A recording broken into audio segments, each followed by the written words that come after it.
Assalamualaikum warahmatullahi wabarakatuh. Puji dan syukur kita panjatkan atas kehadirat Tuhan Yang Maha Esa, karena atas rahmat dan karunia-Nya kita dapat menyelesaikan tugas keamanan jaringan. Keamanan jaringan merupakan hal yang krusial bagi organisasi, perusahaan, atau UMKM kecil.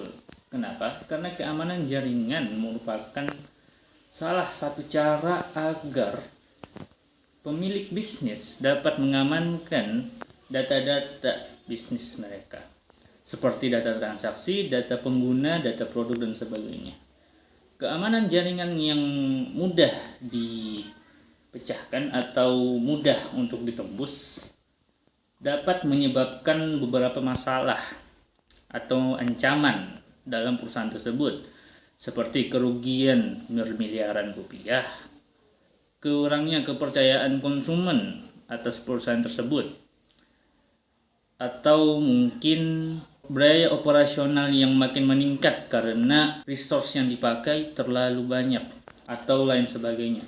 Pada tugas kali ini atau pada presentasi kali ini, kelompok kami akan mempresentasikan bagaimana keamanan jaringan sangat diperlukan pada perusahaan. Untuk objek penelitian kami merupakan perusahaan Fajar yang sudah kami wawancarai tentang bagaimana macam-macam keamanan jaringan yang dipakai.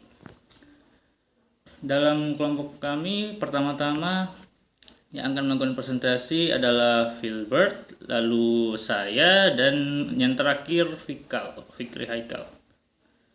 Jadi untuk saudara Filbert, silakan dimulai.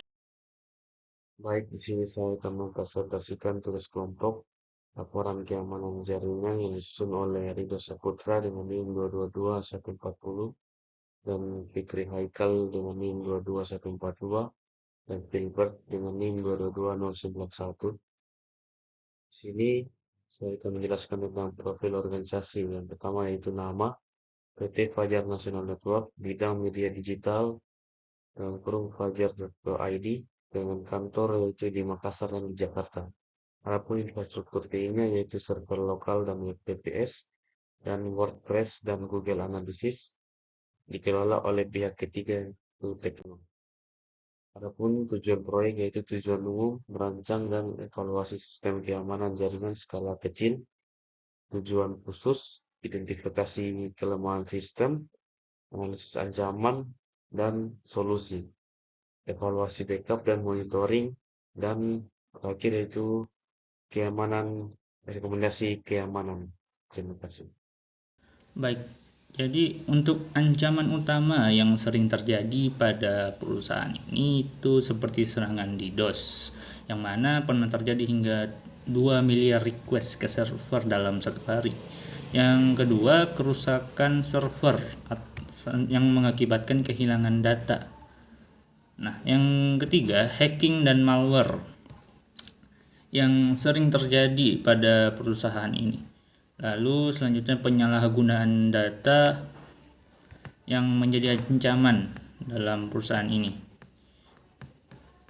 Analisis resiko dari perusahaan ini, analisis resiko dilakukan untuk mengidentifikasi potensi ancaman terhadap aset-aset penting dalam sistem serta dampak yang kemungkinan terjadinya insiden tersebut. Sementara itu, risiko dengan kategori sedang ditemukan pada gangguan pertama, gangguan jaringan dari pihak ketiga seperti penyedia WiFi, penyalahgunaan data dan pengguna yang dapat melanggar privasi.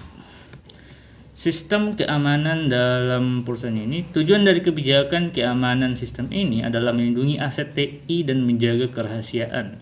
Kebijakan keamanan, pertama, akses terbatas dan diawasi, kedua, tanggapan insiden cepat, ketiga, backup dan pemulihan.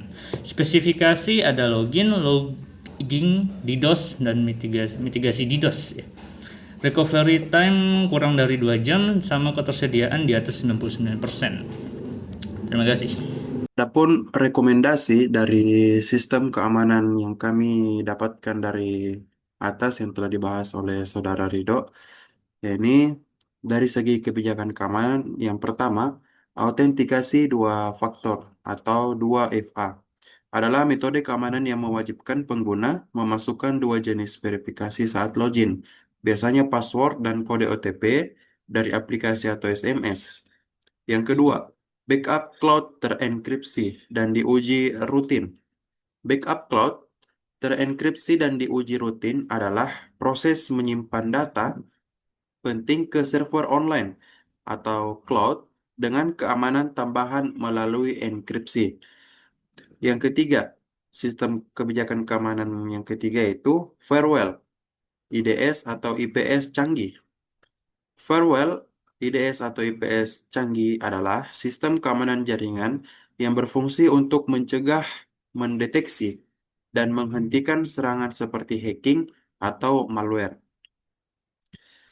Adapun kesimpulan dari presentasi kami di atas, yang pertama adalah berdasarkan hasil analisis yang dilakukan, sistem keamanan jaringan PT Fajar National Network telah memiliki fondasi yang cukup melalui penggunaan Cloudflare, backup harian, dan server cadangan. Namun, masih terdapat sejumlah celah keamanan yang perlu diperbaiki, seperti risiko serangan DDoS, gangguan teknis, dan kurang optimalnya sistem backup. Untuk meningkatkan ketahanan sistem secara menyeluruh, diperlukan pembaruan kebijakan keamanan peningkatan teknologi, serta penguatan manajemen risiko, rekomendasi yang disusun, termasuk analisis threat dan kebijakan keamanan. Diharapkan dapat menjadi solusi yang tepat bagi kebutuhan organisasi berskala kecil. Saran untuk menunjang keamanan jaringan dan keberlanjutan layanan digital organisasi, penulis memberikan saran sebagai berikut. Penerapan autentikasi dua faktor 2FA di seluruh sistem yang bersifat kritikal. Yang kedua, peningkatan sistem backup berbasis cloud dengan jadwal otomatis dan pengujian berkala. Yang ketiga, peningkatan sistem backup berbasis cloud dengan jadwal otomatis dan pengujian berkala. Itulah tadi hasil presentasi kami. Saya kembalikan ke moderator. Wassalamualaikum warahmatullahi wabarakatuh. Baik, mungkin itu saja dari kelompok kami. Kurang dan lebihnya mohon dimaafkan. Wabillahi taufik wal hidayah. Wassalamualaikum warahmatullahi wabarakatuh.